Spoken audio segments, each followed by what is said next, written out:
name is Nathalie Davila and I am a pediatric sports medicine physician. Today I'm going to talk about injury prevention in baseball players. Overuse injuries are becoming extremely common in children, especially since the advent of competitive youth sports. If you are a parent of an athlete, you know how the games and practices can overtake your schedule. While we always encourage children to remain active and play sports, it is easy to overdo it. Children and adolescents are particularly prone to injury because their skeletons are still immature, and so they are susceptible to injury of the growth plates. Common injuries that you may have heard about are little leaguer's shoulder and little leaguer's elbow, which are actually stress fractures of the growth plates in the shoulder and elbow.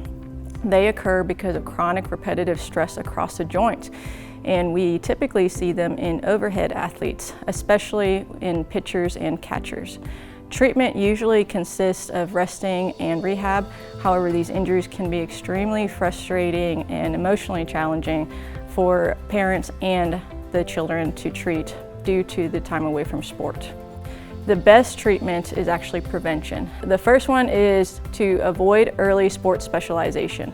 This means intense and focused participation in one sport only at an early age. Many parents believe that specializing early, playing year-round, and playing on travel teams will give their children a competitive advantage. And they may also be hoping for potential scholarships down the road. But this is one of the biggest reasons we are seeing so many injuries today.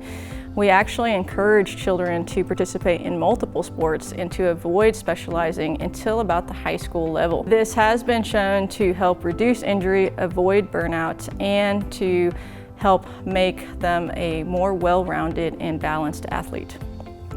Other things that we recommend are to avoid playing for more than one team in a single season, and to make sure they're taking at least 4 months off a year from throwing, of which 2 to 3 months should be consecutive.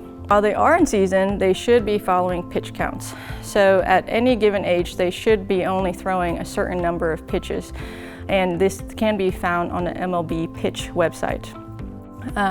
We also tell children to listen to their bodies. So even if they haven't exceeded the pitch counts, if they are feeling fatigued or feeling pain, these symptoms should never be ignored.